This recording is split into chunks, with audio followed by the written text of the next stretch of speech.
being here at LSU is everything I could have dreamed of. The Will Campbell selection was a slam dunk. And today, from the eyes of someone that has watched every single one of his snaps, I'm also going to share some behind-the-scenes stories of what really makes him a locker room culture setter. And by the way, we're teaming up with our friends at Kettle to give out his draft night watch. The biggest thing for me was, come in and leave it better than I found it. Let's dive deep into Will's background. Born and raised in Monroe, Louisiana, Will is a hometown hero, a five-star recruit who became LSU's cornerstone. As a child, he dreamed of playing for the Tigers. Every night before bed, he and his mom would pray that he'd one day suit up in purple and gold. And he did. Thrust into the starting lineup at left tackle as a true freshman, Will never looked back. It actually goes deeper than just that. Will pretty much was immediately named the starting left tackle in spring. Yes, there's Jaden Daniels. You'll see Brian Thomas Jr. right there, and Will Campbell running with the first string offense right when he gets to LSU. One of the most difficult positions to succeed in your first season. You see him right there with the big block. This seems like a dream. And let's rewind the clock even further back. You're looking at footage of Will Campbell's commitment video when he actually pledged his loyalty to LSU in early 2021. Now think about how much changed after Will decided to commit to LSU.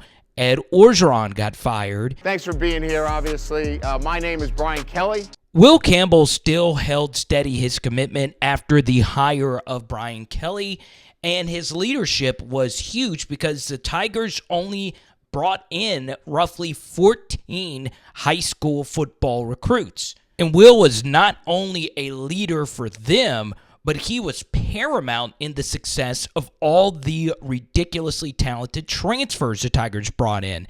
Obviously protecting Jaden Daniels' blind side, but I want you to hear a story from the lowest rated player they actually brought in that year. Who specifically are a few guys on the team that have really been friendly to you? My first day when I was going through the facilities with the mid-years, I'd say Will Campbell was walking me around, showing me stuff. He is a great dude, super nice, super kind.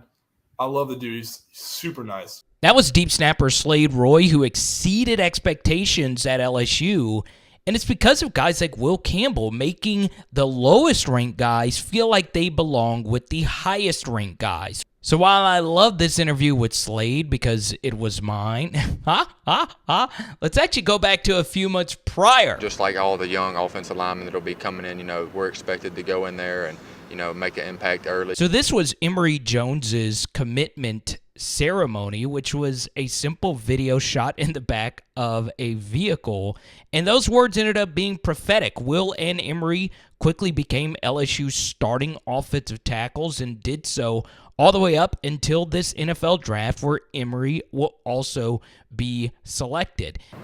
It just kind of showed the love that we have for each other, the brotherhood that we already got before we even get to school. That he driving 3 hours, sacrificing his time, come out and just shoot a video with me. And that's what made Will special. Being from North Louisiana, he drove down to BR to do a lot of recruiting, 3.5 hours there, 3.5 hours back, all the while competing in camps throughout his high school career. This was from 2021, going up against some of the best at rivals camps. And as you can see, he never ducked the best competition. And that's what led to his storied LSU career.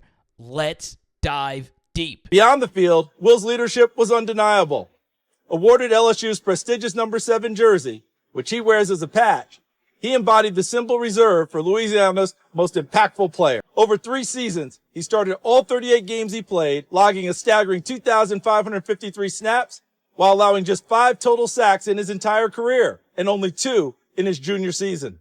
By 2024, Will was setting the standard for offensive linemen nationwide.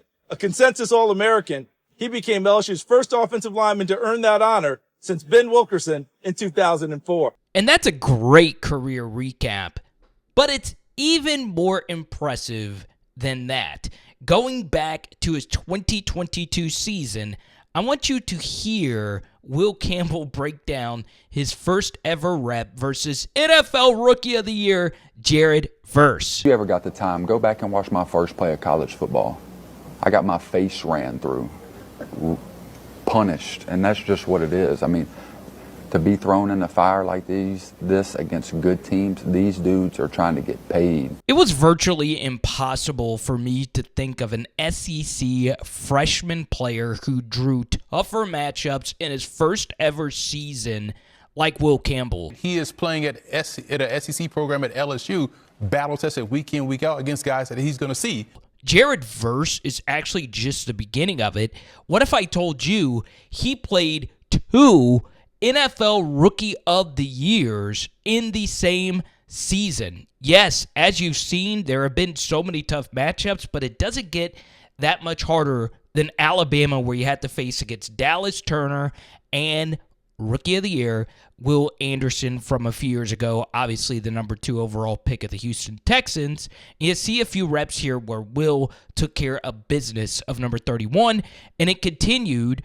Drew Sanders, Landon Jackson, and then, of course, with A&M with a few high draft picks right down the pipeline just to finish off the year versus Georgia. Here are 3 consecutive reps versus fellow first-round pick Mikael Williams, and as you can see, it's straight phone booth behavior, baby.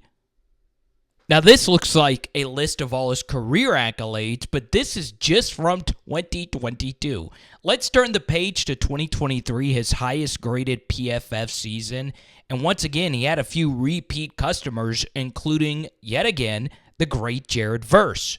And to be fair, Will did get beat one time, led to a strip sack. Luckily, LSU was able to recover. But outside of that, Will held his own. Just watch Will Campbell play football, and then you tell me if his arm length is any kind of an issue. That left hand is right in the chest plate. Watch him try to chop it off. You can't. You can't get it off. They're too strong, and his feet are always moving. All right? Now, here's Jared Verse. He's got great length, great power, great rookie season. This is the first game of 2023.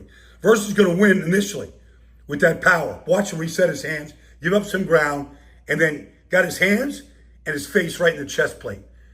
Jaden Daniels gets the ball out of his hands. Let's get to a few games where he was unfreaking believably good versus very, very elite competition. Starting off here with first-round pick Darius Robinson. Here's some run blocking reps that were really big in this game. You see him right here get a great fit, and then here in a second you'll see a second-level block. And then his football IQ is just amazing. Watch these Landon Jackson twist stunts. He notices an edge at defensive tackle, so the likelihood of him twisting around is even higher, and he executes both of these blocks flawlessly. The award still piled up for Will, and we get into 2024, which was his lowest graded season per PFF, not by much, but also his most scrutinized season because, well, he was playing with Garrett Nussmeier, a more true drop-back quarterback. So a big jarring change from Jaden, who obviously has mobility out the wazoo, and Garrett shies against running at all times as more of a pure progression drop-back passer. And to me, Will was still incredible this year. And he was the guy that really kept this offense together, even though at times it was very, very clunky. I want to focus on the lowest graded game he ever received from PFF, which was a 43.9 pass blocking grade versus the best pair of true rush-ins in college football, Dylan Stewart and Kyle Kennard of South Carolina. And I felt like he was just impacted by 2 really bad pass sets. As you can see, these are just dominant shutout reps versus future 2-contract NFL superstars. But you'll see on these final 2 will even slow it down for you. He gets beat really badly to the inside on 2 of Garrett Nussmeier's best throws of the season. Lucky enough they were still complete, but really outside of these 2 reps, it wasn't really that bad of a game. Now we get to the nitty-gritty. So versus UCLA, he didn't play that much versus their high draft pick, Oladejo. But Ole Miss, Arkansas, A&M, you can make a case he was only going up against NFL-level competition. Here he is dominating Walter Nolan on consecutive run reps, other people missing their blocks, which leads to runs of no gain. Then here he is in traditional pass sets. This was one of the best games I've ever seen an LSU left tackle play. We then go to back-to-back road games, Arkansas, Landon Jackson. I'll show the 2 reps that everyone's posting of Will Campbell getting beat.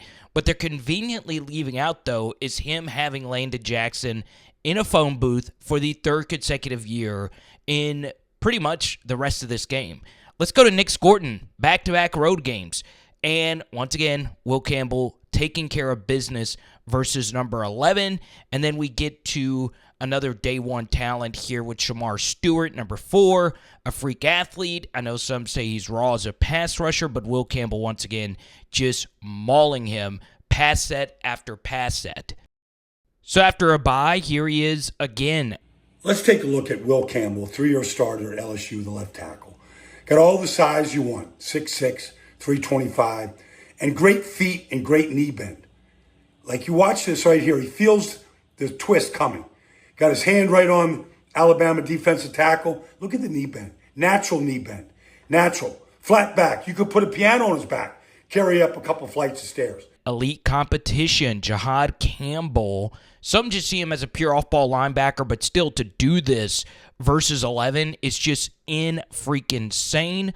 Florida game was clunky, but still fine to me. And then we get to R. Mason Thomas. Now, it is important to point out, in these final few games, Will played next to a left guard who just wasn't ready for SEC competition due to injury, and that obviously brought down this LSU offense. He got beat really badly right there, and it gave up a big strip sack. But still, outside of that, I thought this Oklahoma game was fine. To be able to live out a lifelong dream of mine, to be able to hear my name called. I'm a difference maker on and off the field. I'm going to come in and do everything that I can to help the team win. So, what do we make of Will Campbell as an NFL draft prospect? Well, before I give you my final grade, I want to shout out our friends yet again at Kettle. They're the ones making this Scouting Report video possible as a part of Will Campbell Week here on PHL. Did you know, on top of an engraved watch Will will be wearing on draft night, we're giving out tickets to a Will Campbell game, tons of autographed memorabilia, including pieces from my own personal collection. It's simple. Kettle.shop/PHLSU to sign up. Per $10 entry, you are entered to win all of these fun prizes. So shout out to Will and shout out to Kettle for making this possible. Yo, Will Campbell is arguably the best leader I have ever seen at LSU. I mean, the guy on and off the field is just phenomenal. Wearing that number 7 jersey for not 1 but 2 seasons. I mean, Tarver, brought light on all of our lives. And here's Will Campbell hosting a camp for his cousin who tragically passed away, Tarver Braddock. That happened before the 2024 season, and he just got done doing the camp recently yet again. So a very busy man who loves to do the right thing on and off the field. This doesn't include bike drives that he helped host that weren't all that much publicized. And then just recently visiting the Children's Hospital locally in South Louisiana. For 2 years, nobody had any measurements on me, and nobody said anything about my play. So now all of a sudden, an arm length decides if I'm a good player or not. By the way, everyone makes a big deal about his arm length. Did you know Will Campbell is one of the most athletic offensive line prospects ever per RAS Advanced Analytic Metrics? As you can see, a 9.91, that is ridiculous. That's touching on Brian Thomas Jr. level of athleticism.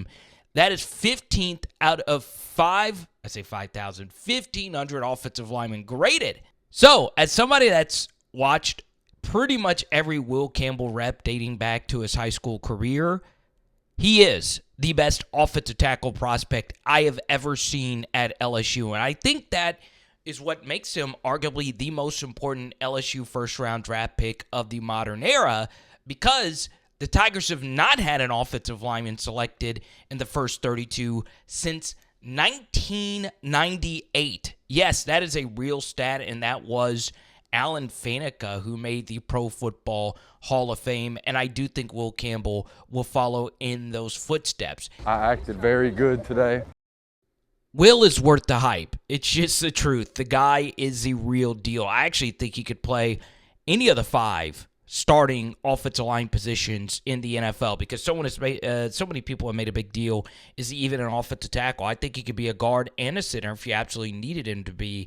And he has that team-first mentality to do exactly that.